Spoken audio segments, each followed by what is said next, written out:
우리가 예수님이 산에서 이런 설교를 하셨다는 것을 알아가고 있습니다. 지난주까지 살펴본 내용을 간단하게 요약하면 먼저 팔복을 예수님이 말씀하셨습니다. 천국 백성에게 8가지 복된 특징들이 나타나게 된다는 걸 말씀해 주셨고, 또 천국 백성은 세상의 소금과 빛이라고 말씀해 주셨습니다. 그리고 천국 백성은 이런 방식으로 살라고 하셨습니다. 어떤 방식입니까? 하나님의 말씀에 담긴 참 뜻을 알고 행하는 방식. 이런 방식으로 살라고 하셨는데, 하나님 말씀의 참 뜻을 우리가 어떻게 알게 됩니까? 예수님을 통해서 알게 됩니다. 예수님을 통해서 하나님 말씀에 담긴 참 뜻이 이것이구나. 바로 하나님의 은혜와 사랑을 알게 됩니다. 그래서 은혜와 사랑의 방식으로 살라고 하십니다. 그것이 지난주까지 봤던 말씀을 요약한 내용이 그렇습니다. 이것을 생각하면서 5장을 여러분이 다시 한번 읽어보시고 또 묵상하시기를 바랍니다. 이제 우리가 6장으로 들어가 보는데, 오늘 본문에서 예수님은 천국 백성이 경건 생활을 어떻게 해야 되는가, 여기에 대해서 말씀하셨습니다. 우리가 경건 생활을 어떻게 해야 되겠습니까? 넓은 의미에서 경건 생활이라는 것은 하나님의 뜻대로 실천하려고 하는 모든 생활입니다. 우리가 예배 드리는 것도, 기도하는 것도 하나님의 뜻대로 실천하려고 하는 것이죠.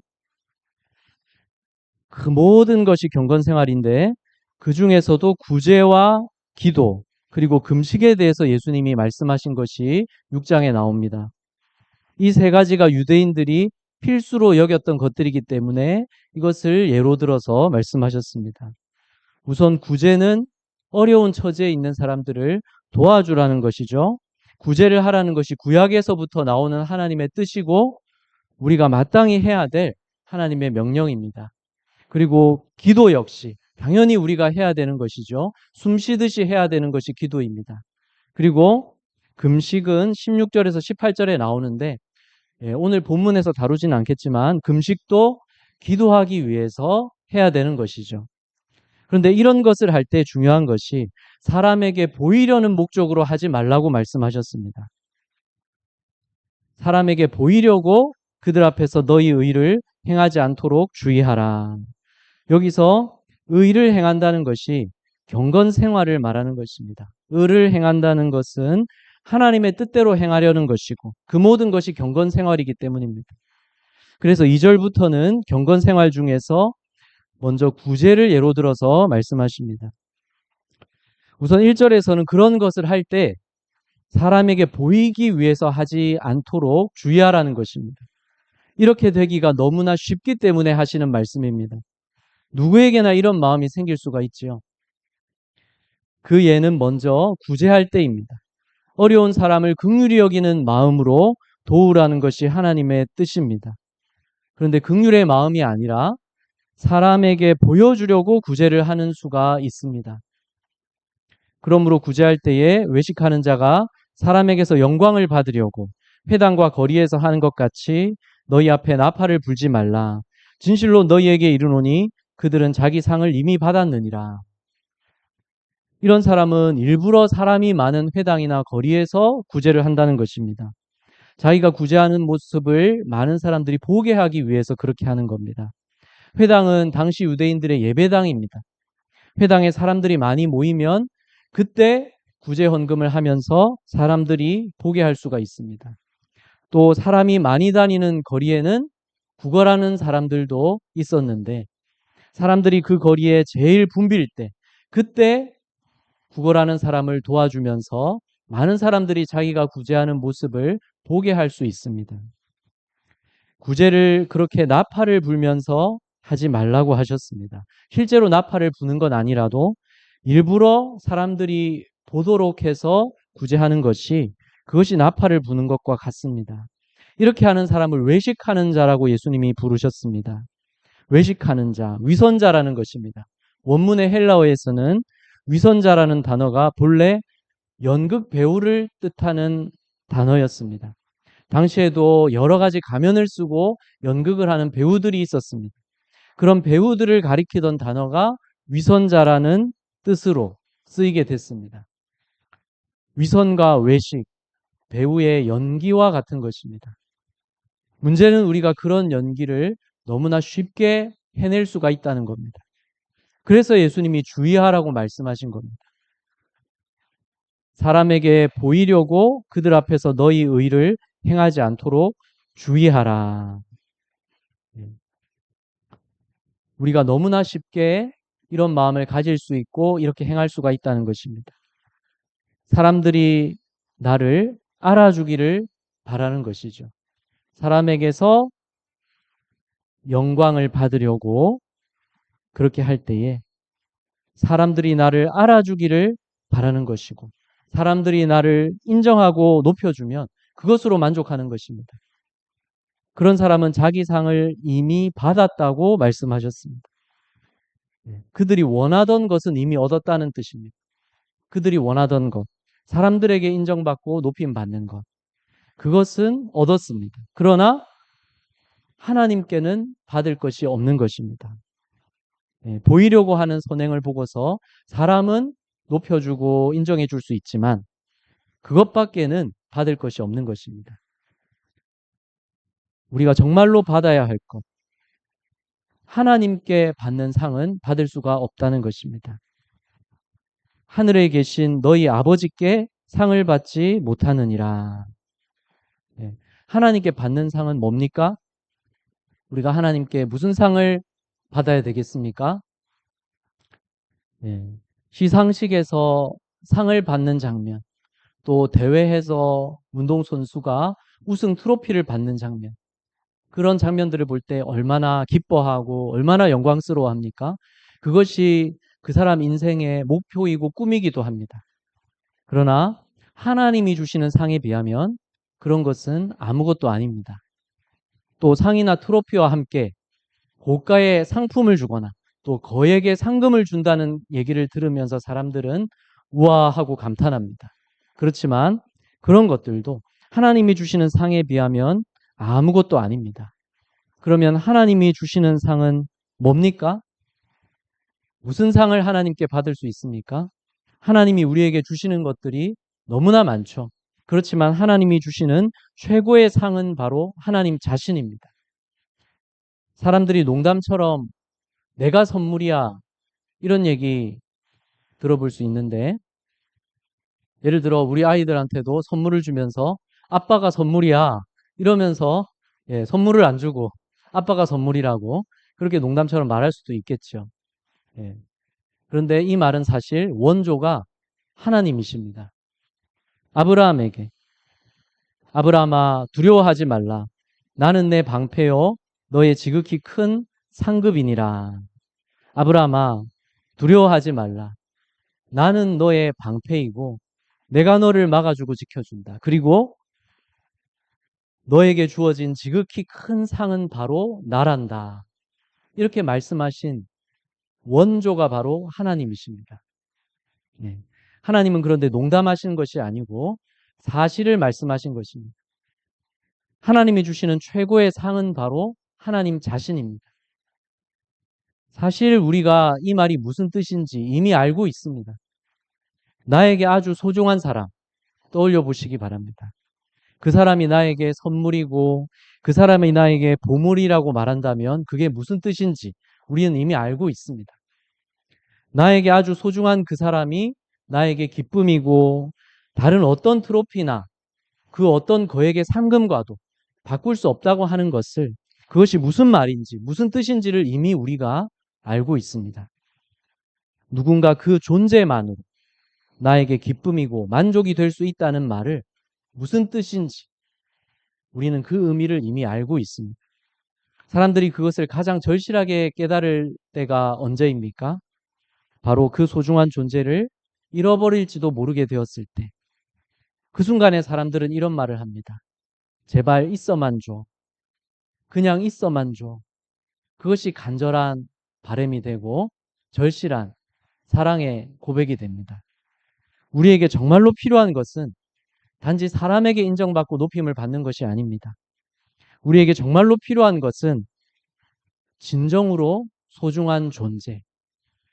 그 존재 자체가 우리에게 가장 필요한 선물이고 상이 되는 것입니다. 나를 참 사랑해주고 나도 사랑하며 기뻐할 수 있는 존재. 그 대상이 결국 우리에게 가장 필요하고 소중합니다. 하나님이 바로 우리에게 그런 존재가 되어 주십니다. 나를 진정으로 사랑해 주시는 분이고 또 내가 사랑하며 함께 할 수 있는 분, 바로 하나님이십니다. 하나님이 사랑의 원조이십니다. 하나님이 사랑 그 자체이십니다. 사랑하지 아니하는 자는 하나님을 알지 못하나니 이는 하나님은 사랑이심이라. 하나님이 계셔서 사랑이 있는 것입니다. 하나님이 우리를 자기 형상대로 지으셨기 때문에 우리가 사랑이라는 개념을 아는 것입니다. 사랑은 하나님으로부터 시작되었습니다. 하나님이 사람을 지으신 이유가 사람이 필요해서가 아니었습니다. 사랑하셔서 지으셨습니다. 하나님의 넘치는 사랑이 사람을 있게 했고 우리를 있게 했습니다.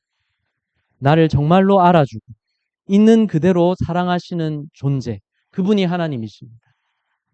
하나님은 우리가 죄인인데도 우리를 사랑하셔서 자기 아들 예수 그리스도를 우리 대신 죽게 하셨습니다. 이처럼 하나님은 우리를 사랑하셨습니다.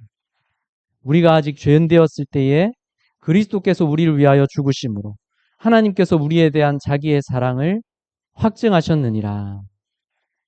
하나님은 처음부터 사랑하셨고 영원히 사랑하십니다. 누가 나를 영원히 알아주고 영원히 기억하고 누가 나를 영원히 사랑할 수 있습니까? 하나님이 그렇게 하십니다. 하나님만이 영원하시고 모든 것의 시작이시고 모든 것을 주관하시며 다스리고 계십니다. 완전하게 선하신 하나님의 뜻대로 지금도 그렇게 이루어가고 계십니다. 하나님의 사랑과 공의로 우리를 다스리고 돌보고 계십니다. 이런 하나님이 나의 하나님, 나의 아버지가 되신다는 것이 가장 큰 상을 받고 있는 것입니다. 그리고 천국에서 우리가 하나님과 온전히 함께할 것을 믿을 수 있습니다. 그것이 우리에게 시작되었고 장차 완전하게 주어지게 될 최고의 기쁨이고 상인 것입니다. 그런데 사람에게서 사람을 통해서 우리가 영광을 받으려고 할 때 그때 우리는 하나님을 놓치고 있는 것입니다.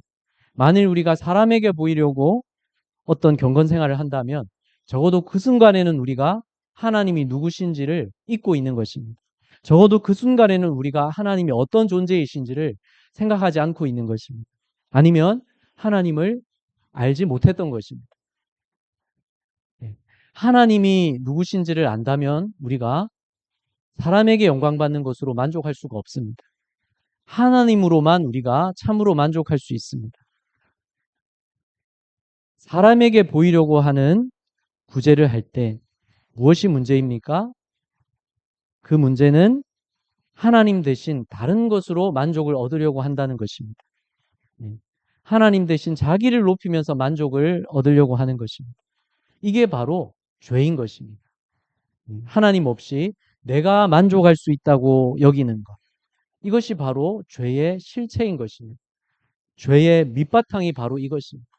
여기서 다른 모든 죄들이 자라나고 맺혀나는 것입니다. 위선과 외식으로 하는 구제라도 어떤 면에서는 구제를 받는 이에게는 도움이 되지 않습니까? 베풀지 않는 것보다는 나을 것입니다. 그렇지만 구제하라는 하나님의 뜻은 단지 도움이 전달되게 하는 것에 그치지 않습니다. 긍휼을 베푸는 이와 받는 이 모두가 하나님을 알게 되기를 원하셔서 그래서 도우라. 그래서 긍휼을 어려움이 필요한 자에게 베풀라고 하신 것입니다. 하나님의 사랑 때문에 긍휼을 베풀 때에 베푸는 이와 받는 이 모두가 하나님 안에서 회복되는 것입니다. 그것이 하나님의 뜻입니다. 가면을 쓰고 하는 위선과 외식을 통해서는 도움은 전달될 수 있지만 하나님의 은혜 안에서 회복되는 일은 일어날 수 없는 것입니다. 베푸는 이와 받는 이 모두가 하나님을 알고 그 사랑 안에서 회복되는 일은 하나님의 사랑 때문에 긍휼을 베풀어야 이루어지는 것입니다. 하나님이 하시는 일이기 때문에 그렇습니다. 물론 우리가 누구나 어느 정도씩은 가면을 쓰고 살아갑니다. 그것이 필요하기도 하고 그것이 다 나쁜 것은 아닙니다. 왜냐하면 우리가 진심일 때에만 무언가를 해야 되는 것은 아닙니다. 우리가 해야 되는 일은 해야 할 때에 해야 되는 것이고 서로에게 우리의 진심이 부족하더라도 마땅히 해야 할 일을 해야 할 책임을 따라서 해야 하는 것이 우리의 삶을 이루어지게 합니다. 그러나 기억해야 될 것은 하나님 앞에서는 어떤 가면도 필요 없다는 사실입니다. 하나님 앞에서는 어떤 가면도 우리가 쓰지 말아야 됩니다. 구제도 하나님 앞에서 하는 일입니다. 하나님 앞에서 하나님의 사랑 때문에 하는 일이라면 그런 것이 바로 구제라고 한다면 어떻게 해야 됩니까? 예수님이 말씀하셨습니다. 너는 구제할 때에 오른손이 하는 것을 왼손이 모르게 하여. 오른손이 하는 것을 왼손이 모르게 하라. 그리고 내 구제함을 은밀하게 하라. 은밀한 중에 보시는 너의 아버지께서 갚으시리라. 오른손이 하는 일을 왼손이 모르게 하는 것은 문자 그대로는 불가능한 일이죠. 그 정도로 사람에게 보이는 데는 관심을 두지 말고 행하라고 말씀하신 것입니다. 구제를 은밀하게 하라는 것은 선행을 항상 감추라는 뜻이 아닙니다. 자연스럽게 우리의 선행이 나타나고 알려지는 것은 나쁜 일이 아닙니다. 예수님도 뭐라고 말씀하셨습니까? 우리가 세상에서 소금의 맛을 내고 빛을 비추라고 말씀하셨습니다. 이같이 너희 빛이 사람 앞에 비치게 하여 그들로 너희 착한 행실을 보고 하늘에 계신 너희 아버지께 영광을 돌리게 하라. 이렇게 말씀하셨습니다. 예수님의 말씀은 선행을 항상 몰래 하라는 뜻이 아닙니다. 구제할 때 사람에게서 내가 영광을 받으려는 그런 목적으로 하지 말라는 것입니다. 그것은 하나님의 뜻을 참으로 이루지 못하기 때문에 그렇습니다. 그래서 사람이 알아주는 것에는 관심을 두지 말고 구제를 해야 합니다. 그러면 하나님이 갚아주십니다. 가난한 자를 불쌍히 여기는 것은 여호와께 구워드리는 것이니 그의 선행을 그에게 갚아주시리라. 마찬가지로 우리가 하나님께 드리는 헌금도 사람이 알아주는 것에는 관심을 두지 말고 드려야 되는 것입니다. 아무리 많은 구제와 헌금을 하더라도 우리는 어떻습니까? 내가 얼마나 구제했는가, 얼마나 헌금했는가와 상관없이 여전히 우리는 하나님의 은혜와 사랑에 빚진 자입니다. 그래서 우리가 무엇도 자랑하거나 내세울 것이 없습니다. 사람이 보느냐 알아주느냐 여기에는 관심을 두지 말고 구제도 하고 헌금도 해야 되겠습니다. 하나님이 누구신지를 먼저 알아야 그렇게 할 수 있습니다. 하나님은 우리에게 상 주시는 분이시고 최고의 상은 바로 하나님 자신입니다. 하나님의 함께하심, 하나님과의 영원한 사귐, 이 상을 우리가 받아야 되는 것입니다. 하나님이 누구신지를 생각하고 구제를 하든 헌금을 하든 하나님 앞에서 하시기를 바랍니다. 마찬가지로 기도할 때도 그렇게 하라고 하셨습니다. 기도할 때 우리가 하나님이 누구신지를 먼저 생각하고 인정하면서 하나님 앞에서 기도해야 되는 것입니다. 너희는 기도할 때에 외식하는 자와 같이 하지 말라. 그들은 사람에게 보이려고 회당과 큰 거리 어귀에 서서 기도하기를 좋아하느니라. 왜 거기서 기도하기를 좋아합니까? 회당에서 기도하는 것은 문제가 아닙니다. 회당은 기도하는 곳이기 때문에 그렇습니다. 거리에 서서 기도한 것도 문제가 아닙니다. 왜냐하면 우리가 길에서든 식당에서든 사람이 보는 장소에서 기도한다고 잘못이 아니지 않습니까? 또 거리에 서서 기도했는데 서서 기도한 것도 문제가 아닙니다. 유대인들은 흔히 서서 기도했습니다. 그것이 문제가 아니라 문제는 이 한 가지입니다. 기도하는 것을 사람에게 보이려고 그렇게 했다는 것입니다. 회당에 모인 사람들 앞에서 기도하는 것을 좋아했다는 것이고 거리에서 사람들이 알아주기를 바라고 기도했다는 것입니다. 그들 역시 자기가 받을 상을 이미 받았다는 것입니다. 그들이 원하는 것을 이미 받았다는 뜻이죠. 사람에게 보이려고 기도하면서 사람에게 원하던 것, 사람이 주는 인정과 사람이 높여주는 것은 이미 받았다는 것입니다. 하지만 그게 우리에게 아무 소용이 없습니다. 하나님이 주시는 것이 우리에게 정말로 필요합니다. 그러나 외식하며 기도하는 자는 하나님께는 받을 것이 없는 것입니다. 왜 그렇습니까? 하나님께 기도한 것이 아니기 때문에 그렇습니다. 기도에서 가장 중요한 것은 무엇입니까? 말이 청산유수 같이 나오는 것이 중요합니까? 물론 우리가 하나님께 잘 기도할 수 있으면 좋겠죠. 더 잘 기도할 수 있으면 좋겠죠. 우리가 하나님께 많이 기도하고 깊이 기도할수록 그럴수록 우리가 더 풍성한 기도 생활을 할 수 있고 더 능력 있는 기도를 할 수 있을 것입니다. 그러나 기도할 때 가장 중요한 것은 무엇입니까? 하나님께 기도하느냐입니다. 그런데 하나님께 기도하지 않고 사람들 앞에서 기도하는 것만 좋아한다면 그것은 하나님이 누구신지를 잊었기 때문에 그렇습니다. 하나님이 누구십니까? 은밀한 중에도 보고 계시는 분입니다. 그 하나님께 우리는 기도해야 됩니다.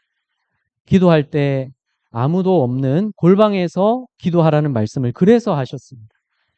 너는 기도할 때에 내 골방에 들어가 문을 닫고 은밀한 중에 계신 내 아버지께 기도하라. 은밀한 중에 보시는 내 아버지께서 갚으시리라. 우리에게 골방이 어딥니까? 홀로 하나님께 집중할 수 있는 장소라면, 홀로 하나님께만 기도할 수 있는 장소라면 어디든지 골방이 될 수 있습니다. 그곳이 내가 잠자는 방일 수도 있습니다. 그곳이 창고일 수도 있습니다. 또는 들판이 나에게는 골방일 수도 있습니다. 우리 집 앞마당이 골방일 수도 있고 뒷산이 골방일 수도 있습니다. 어디든지 홀로 하나님께 집중하여서 기도할 수 있는 곳이라면 그곳이 바로 골방인 것입니다. 예수님도 어디서든 기도하셨습니다. 한적한 곳 어디든지 또 산에서 자주 기도하셨습니다.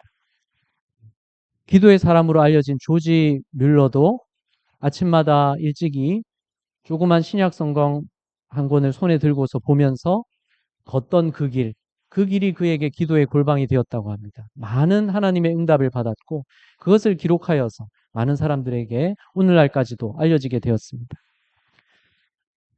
우리가 하나님께 집중하여서 하나님께 기도하라는 것이 골방에서 은밀하게 기도하라는 뜻입니다. 기도는 하나님께 하는 것임을 기억하라는 것입니다. 만일 우리가 사람들 앞에서 하는 대표 기도는 잘하려고 신경 쓰지만 혼자 있을 때는 기도하지 않는다면 예수님의 이 말씀을 반드시 기억해야 되는 것입니다. 대표 기도할 때에 물론 하나님께 우리가 기도하는 것입니다. 여럿이 함께 기도할 때에도 하나님께 우리가 기도하는 것입니다. 그래서 우리가 대표 기도를 사람들 앞에서 잘한 것으로만 만족하지 마시기를 바랍니다. 그럴 때 우리는 사람에게 보이는 기도로 만족하는 것이 되는 것입니다. 그럴 때 사람의 인정은 받아도 하나님께는 받을 것이 없음을 기억하시기를 바랍니다. 기도의 사람이었던 E.M. 바운즈가 이런 말을 했습니다. 대표 기도는 짧게 할수록 좋은 것이고 혼자 기도할 때는 길게 할수록 좋은 것이다. 이런 말을 했습니다. 이 말은 대표 기도는 무조건 짧게 해야 된다. 이런 뜻이 아니고 왜냐하면 이 당시에는 대표 기도를 뭐 5분, 10분 이렇게 한 것이 아니라 기도를 뭐 1시간 넘게 하는 사람도 있었다고 합니다. 물론 1시간 넘게 대표 기도 할 수 있습니다. 그러나 그것을 하나님 앞에서 하는 것이 아니라 사람에게 보이기 위해서 그렇게 하는 것이면 그 기도는 하나님과 상관없다는 말씀입니다. 그리고 기도할 때 중언부언하는 것, 이것 또한 하나님께 기도하지 않고 있다는 증거인 것입니다. 중언부언한다는 것. 기도할 때 이방인과 같이 중언부언하지 말라. 그들은 말을 많이 하여야 들으실 줄 생각하느니라. 중언부언이라는 것은 마음이 담기지 않은 의미 없는 말만 장황하게 반복해서 늘어놓는 것입니다. 네. 말을 잘해도 중언부언일 수 있습니다. 그러나 말을 잘 하지 못하고 반복하는 말이라도 중언부언이 아닐 수도 있는 것입니다. 문제는 반복이 아니라 마음이 담겨 있느냐, 하나님을 향해서 기도하느냐, 그것이 중요한 것입니다. 중언부언은 이방인들의 방식이었습니다. 그래서 이방인과 같이 중언부언하지 말라 말씀하셨습니다. 자기가 믿는 신이 소원을 들어주게 하기 위해서는 말을 많이 해서 열심히 해서 자기 신의 주목을 받아야 하기 때문에 그렇게 생각했기 때문에 그래서 이방인들은 중언부언을 한다는 것입니다. 그 대표적인 예가 엘리야와 갈멜산에서 대결했던 바알의 선지자들이었습니다. 그들이 아침부터 한낮까지 바알의 이름을 부르면서 중언부언했습니다. 어떻게 중언부언했습니까? 열왕기상 말씀을 보면 바알이여 우리에게 응답하소서. 바알이여 우리에게 응답하소서. 간절히 외치는 것 같았지만 자기의 몸을 칼로 상하게 하면서 피를 흘리면서까지 간절하게 외치는 것 같았지만 그것은 중언부언이었습니다. 그러나 엘리야 선지자가 살아계신 하나님 앞에서 참된 믿음의 고백과 간구로 기도를 시작하자마자 하늘에서 불이 내려와서 제단의 모든 것을 불사르고 태웠습니다. 우리 하나님은 살아계신 하나님이고 그 하나님께 우리가 기도해야 되는 것입니다. 그러므로 그들을 본받지 말라. 구하기 전에 너희에게 있어야 할 것을 하나님 너희 아버지께서 아시느니라. 우리가 기도할 때 먼저 생각하시기 바랍니다. 하나님이 누구신가? 하나님이 나에게 어떤 존재이시고 어떤 분이신가? 그 하나님이 지금 내 앞에서 나의 기도를 들으시며 그 하나님이 나를 사랑하시는 분이시고 나를 구원하시는 분이시고 그 하나님이 기도하는 이 시간 이 장소에서도 실제로 나와 함께 계신다. 그 하나님께 내가 모든 것을 맡기고 말씀드리리라. 하나님이 누구신지를 먼저 생각하고 인정하고 그 하나님을 먼저 높이시기를 바랍니다. 그러면 무엇을 기도해야 할지, 어떻게 기도해야 할지는 저절로 알게 되는 것입니다. 그래서 오늘 예수님 말씀에서 중요한 것은 아버지께입니다. 아버지께. 너희에게 있어야 할 것을 하나님 너희 아버지께서 아시느니라. 기도할 때에 내 아버지께 기도하라. 내 아버지께서 갚으시리라. 네. 하나님은 우리에게 있어야 할 것을 이미 알고 계시는 내 아버지, 우리 아버지이신 것을 먼저 생각하고 바라보십시오. 그리고 기도한다면 하나님 앞에 참된 기도가 되어질 수 있는 것입니다. 우리는 하나님께 기도해야 되고 하나님 앞에서 모든 경건 생활을 행하는 것입니다. 우리가 참된 경건 생활을 하지 못한다면 그 중요한 이유는 하나님이 누구신지를 잊고 있거나 하나님이 누구신지를 우리가 더 이상 생각하지 않고 있기 때문에 그렇습니다. 우리가 기도가 잘 되지 않을 때도 그 중요한 이유는 하나님이 누구신지, 하나님이 지금 내 앞에서 나를 사랑하시며 내 기도를 들으시는 분이라는 것을 우리가 잊었거나 생각하지 않기 때문에 그렇습니다. 그래서 여러분 기도할 때에 먼저 하나님이 누구신지를 믿음으로 바라보며 그 하나님을 찬양하고 높이며 감사하며 기도의 자리에 서시기를 바랍니다. 그렇게 기도에 들어가시기를 바랍니다. 그럴 때 하나님이 기도를 가르쳐주고 계십니다. 구제를 하는 것도 헌금을 드리는 것도 마찬가지입니다. 하나님이 누구신지를 먼저 생각하고 사람이 나를 보고 알아주는 것에는 관심을 두지 말고 마치 오른손이 하는 것을 왼손이 모르듯이 그 정도로까지 관심을 두지 말고 하나님 앞에서 행하시기를 바랍니다. 그럴 때 하나님이 갚아주십니다. 최고의 상은 바로 하나님 자신입니다. 하나님이 함께 하심, 하나님과의 영원한 사귐, 그것을 하나님으로부터 받아서 누리며 또한 그것이 여러분에게 완전하게 이루어지는 그 천국의 소망을 가지고 날마다 그 하나님과 동행하시며 참된 경건 생활을 이루어 가시기를 주님 이름으로 축복합니다. 기도하겠습니다.